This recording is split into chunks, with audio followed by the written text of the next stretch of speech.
Hi there, everyone, and welcome to Paper Wishes Weekly Webisodes. I'm Sara Newman, and I'm really looking forward to showing you this gorgeous set from our friends at 49 and Market called the Naturalist Collection. There's a lot in this set, so I'm going to start with our papers. Now we've got a 12 by 12 paper pack. You can see here, this is 6 double-sided papers plus 2 sheets of laser cut coordinating elements. You can see those beautiful paper designs here, and then the laser cut embellishments up here. Now there's also a 6 by 8 set, and this will contain not only beautiful pattern papers like you can see on this sample. There are also some of those laser cut images, really beautiful and scaled to size.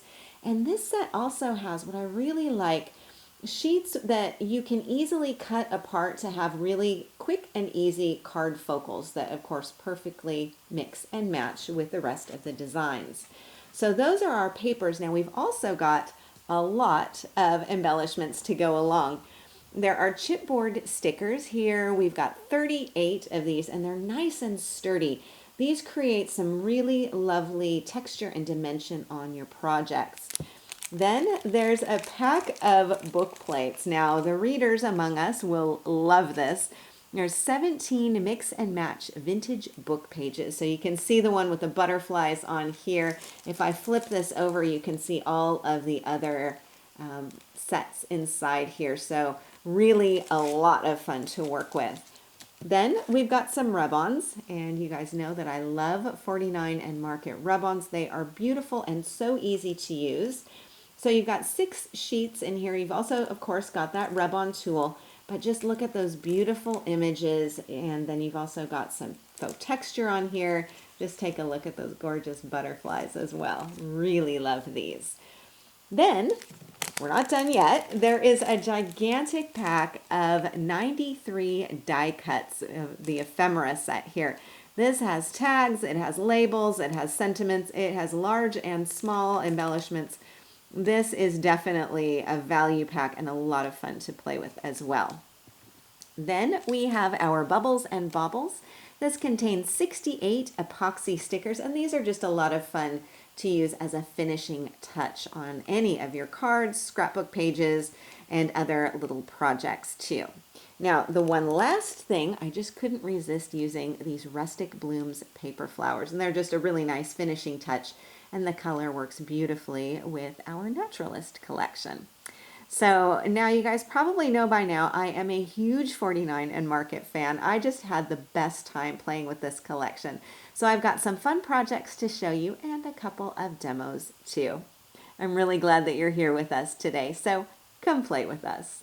One thing I love about 49 and Market collections is how easy they make it to build a card, because you know all of the elements are going to coordinate.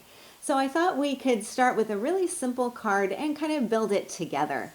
Now I'm beginning with one of Hot Off the Press's 5" by 6.5" standard blank white cards. Now these are what I've used throughout today's webisode, and they're pretty much what I use for all of my card making projects. I really like this size. Now I also have a sheet of this absolutely stunning collage paper from the 6 by 8 set. And you can see here this gorgeous botanicals, butterfly, you've got some script and some kind of faux texture on here. So because they're larger than the card front, I can kind of position this around before I really commit to seeing which area I want to use. So once I have that decided, what I'll generally do is use just a plain old glue stick and apply that glue to the front of the card. And I try to keep my glue really along the edges and especially those corners, because those are the parts of the card that tend to get handled the most. And then I'll place my paper right on top, smooth it down, flip it over, and then I'll use scissors or maybe even my paper trimmer to trim that away. Now, of course, if you're a paper person like me, you're going to save this little L-shaped scrap because, of course, you will be able to use it somewhere. And then once I have my card front covered, I'll have something that looks like this. Now you may notice along the edge here, and I'll actually bring in my other white card here, you can really see that shaded edge along here. Now this is from a little bit of dye ink, and this is one of my favorite ink pads, the Prism Wild Mushroom ink pad. I love this for pretty much all color palettes. It's a nice soft brown, as you can see here, and it just adds some dimension and a little bit of shading along here. Now the other thing I like about it is because the pad is raised off of the base of the ink pad, it gives you a little bit more control when you're edging. So you can hold your ink pad like this, perpendicular, and run it along the edge of your card, or you can angle it, as I've done here, to really create some nice shadow effect. And so I've gone around all four sides with that Wild Mushroom ink pad. And then I've got a really nice basis of a card to start with. So what to put on top? Well, I love these book plate images. I just think these are so beautiful. And I also really like this, especially because it is a nice size for a card focal. It's substantial enough so that it's really eye-catching, but it doesn't cover up the entire card front. Now I could also ink the edges here if I wanted to, but I think I'm going to let this border that you can see around here act as the visual space between the pattern paper and these butterflies. So I don't think I need to do a whole lot more except pretend that I'm gluing this down. Now for a sentiment, I've got one of these chipboard stickers. I like the sentiment a lot. I think this just makes for a really nice card. Now what I could do is, again, figure out where I want this to go. I might want to put it down at the bottom, kind of overlapping a little bit.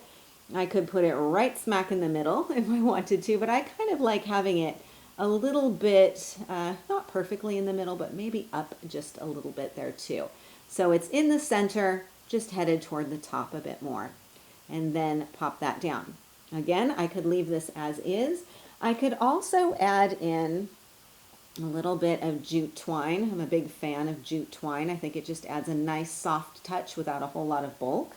Or I could also add in some of the wishing bubbles and bobbles. And I really like these little dot stickers because you can add just a couple down at the bottom or around on a corner, and they really add a nice effect. Now for the inside, I'm going to set aside this card focal. For the inside of my card, I've already added some pattern paper in here, and I have a piece prepared to go inside. But I wanted to show this to you because this I was quite pleased with. Again, another one of those book pages, which I think is just absolutely stunning. And a large butterfly. Now the butterfly is a rub-on, and this is why I'm so excited, because the rub-on is translucent, so you can still see some of the text through this, but it's muted back, so it gives you a really pretty soft and dimensional effect. And then I've just added a chipboard sticker right on top. It could not be easier. Now what I'm going to do is glue everything in place when I'm done filming, and you'll be able to see the finished card in the project gallery. But I thought it was just kind of a fun way to get to know this collection, kind of play around and see what some of those elements are. Now I do have another card. Let me bring this one in. And this is using a lot of the same elements, plus of course a few more. Now we've got a big beautiful butterfly on here. Again, this is a rub-on. So let's take a look at that technique. The rub-on pack gives you a ton of gorgeous designs to choose from, and I have to say I fell in love immediately with these beautiful vintage butterflies. I just think they are so gorgeous. But I did want to show you also, I mean, as you can see, I liked them a lot and used them quite a bit. But there are so many other designs on here. So for example, we have some of these gorgeous scallops and borders. And then this sheet too is really stunning with all of these beautiful botanicals on here. So what you'll notice from my very cut apart sheet of butterflies is that I've chopped out some of the images before using them, which means that I've got something that's a little bit easier to transfer rather than trying to avoid some of the areas that I don't want to transfer. So let's take a look at the process for this. I'm going to move aside this leftover little bit of butterfly rub-ons and bring in one of the pieces from the Ephemera collection. Now I've got my butterfly here, and all I need to do is just pull off this backing piece. So there's a white kind of liner on here. Just need to separate those, and that can be discarded. And then holding the butterfly pretty carefully, I'm just going to sort of position this down here. You can kind of see where you want things to go. I think I want this overlapping these elements here. Now the rub-on has a little bit of stick to it, which means that it won't be sliding around a whole lot, which is really nice. So I've got my butterfly in place, and I'm going to take the applicator. Now this tool comes with the rub-on set, so you don't have to get a separate one. It's all there for you. And I'm just going to use this to burnish that rub-on in place. So I like to come around by the edges especially, make sure that that is all transferring really well. I generally tend to do this for longer than I need to. They transfer really, really effortlessly, but I always like to really make sure. Okay, so this is pretty much all in place. And then what I'm going to do is kind of pull up one corner of that piece. There we go. And I'm going to do this slowly and carefully, because if I'm lifting this off and I notice, oh my goodness, there's a part that didn't transfer, I can place this back down and come back in and burnish it a little bit more. But I think I've done a pretty good job. There's nothing left on that clear piece, but my butterfly is transferred on here. Really beautiful. Gives a little bit of a soft touch, but it's not bulky or bumpy at all. So let's take another look at our card. You can see here I've got that big, beautiful butterfly here on some of the pattern paper. Now I've also added some of the laser cut borders. Now these are from the 12 by 12 set. Also on the card front is another chipboard sticker, and I have some of these really beautiful paper flowers just to add a little corner treatment top and bottom. Then for my card inside, I have some more of that laser lace here, plus one of the 6 by 8 pieces that can be cut apart to create card focals. I think I've got another one over here so you can kind of see. These would be beautiful card focals and also really nice messages for the inside of your card too. So I've got one of those here with another butterfly rub-on, and then I have one of the chipboard stickers. Now if you like this beautiful laser cut lace here, Paulette also reminded me that Paper Wishes carries real fabric lace from 49 and Market too. So that's another great option for you to keep in mind. So that's our beautiful butterfly rub-on technique. And I want to show you another technique here as well. Now this one is creating a little bit of a spattered background here. So let's take another look.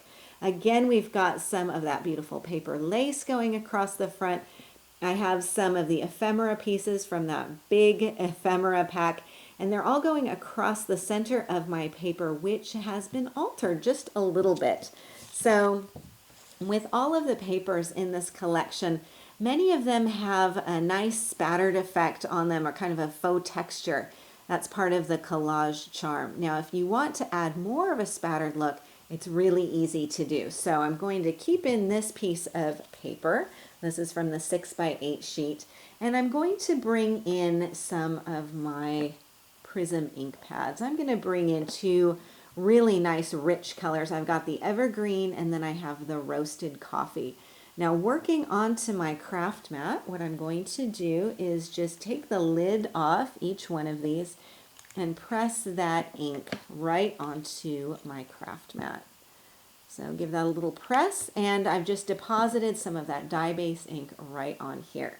Now what I want to do is make a watery wash and kind of spatter some of this onto my paper.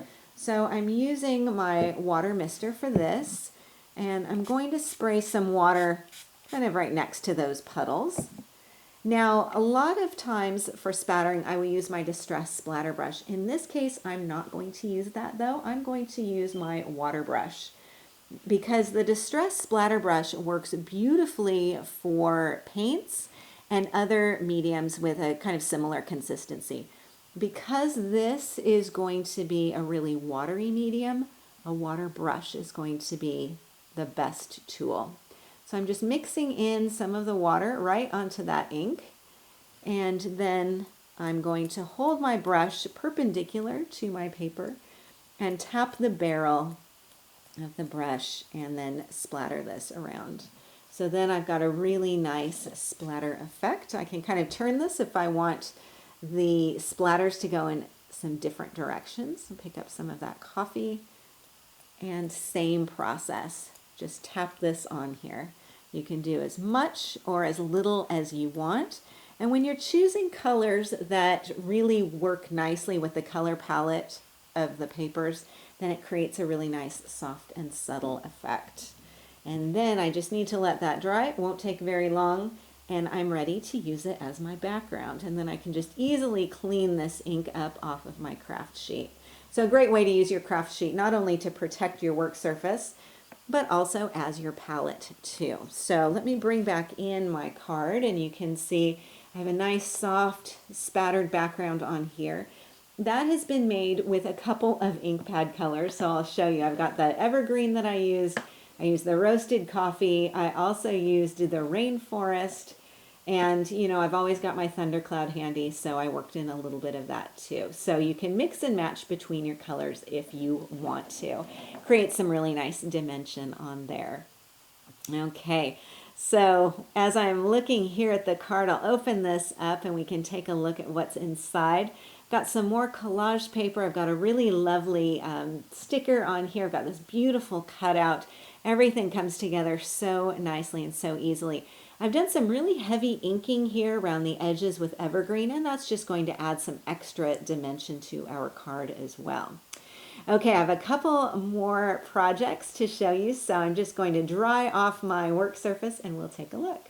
The next two cards I have for you are really easy to make, and they have slightly different layouts from our regular cards. So this one here is a perfect example, so we can start with that.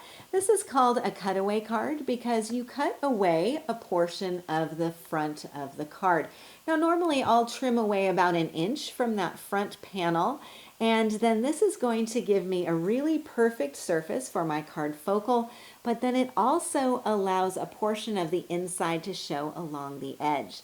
Now you can enhance these edges by inking around them, as I've done here, and also by using one of the borders from that 12 by 12 paper set. So they always have borders that you can trim off from the 12 by 12 papers that either have text or some imagery on them, and they just work perfectly along the edge like this.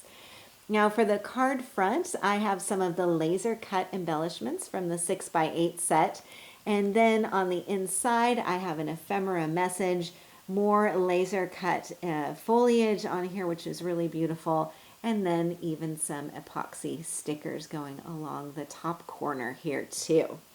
Then here's my other card. I want to show you this one as well.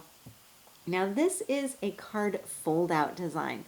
So let's take a look. I can open it like a normal card, and then I can also keep unfolding this so that I have more area to create additional collages and add additional messages on here too. So it's like an extended card.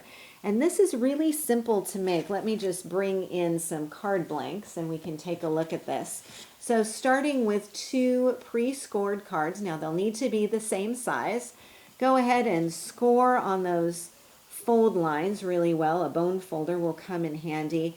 And then what you'll do is open up one, grab your glue stick, apply glue around all 4 sides. You don't need a ton, but definitely around the corners and edges.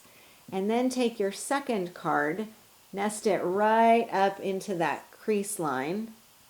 Not going over it. Definitely make sure that you're on the right side of that crease line and place this down. Let that glue dry really well, and then you will be ready to fold this up so that you have your folded card. So you can unfold this way and unfold this way, and then add your papers and your embellishments and whatever else you would like to add into your card. So we can take another look at this here, and you can see I've basically used everything from today's Naturalist collection because you can really go to town with a larger than average card design. So I have some of the ephemera here. I've got some of those beautiful laser cut butterflies, an epoxy sticker, some of that paper ribbon. And then on the inside, More ephemera, again, some laser cut images, chipboard stickers here. Down on this page, I've got rub-ons. I've got one going across on this postage or this postcard, and then I've got two areas here. These are also rub-ons. I love the contrast of the white on that dark green paper. Here's another laser cut embellishment. Then when I open this up, again, one of those smaller pieces that you can use for a card focal or on the inside. A beautiful bird that's a laser cut embellishment. I've got a sticker on here, more laser cut imagery, that beautiful butterfly and ephemera, a couple of tags on here, and a chipboard sticker as well. So then when I fold this all up, I have a really beautiful and very special greeting for someone. Quick, easy to do, and you can really have so much fun, especially with such a full collection as the Naturalist collection. So you've got a lot to play with here. And of course, they all go together beautifully. Okay, now the last project I want to show you is this decorated journal. So this is a Stamperia stone paper notebook. The stone paper refers to the cover material, which is a really fun surface to alter. You can use paint, you can use other mediums. You can also just adhere some paper onto the front and then decorate with embellishments. I'm using the A5 size, which is roughly 5 3/4 by 8 inches. So it's perfect, of course, for a piece of 6 by 8 inch paper trimmed down. I have some chipboard stickers. I've also got a little bit of the jute twine going around here, another big sticker down here at the bottom, and of course a little bit of ephemera too. Then for the inside, I've used one of the book pages with some rub-ons and again another piece from the 6 by 8 set. You can make this as simple or as decorated as you want it to be, which is really the beauty of this entire collection. Okay, so that is our final project for today. I think you can see how much fun it is to use this collection and how many different designs you can create. These are just a couple of what you can do with the beautiful Naturalist collection. A big thank you to our friends at 49 and Market for always coming up with something that is inspiring and beautiful. And who can resist, especially those butterflies, right? A big thank you to you for joining me today for Saturday with Sara. I'm always so glad that you're here, and we're really happy that you're part of the Paper Wishes family. Please feel free to leave a comment. We love to hear what you think. Each item can be purchased separately, and you can see them below. However, we've also bundled them into a creative money saver just for you. Be sure to see the money saver on the right side of your screen at paperwishes.com. And if you're following us on YouTube, just have a look in the description box below this video. You'll find a link that will take you to our Paper Wishes webisodes page, and you can see everything I just mentioned. If you enjoyed our video today, we'd really appreciate a thumbs up. It helps people to find our channel. And don't forget to subscribe. We create 3 to 5 videos each week, so there's always something fun to inspire your creative spirit.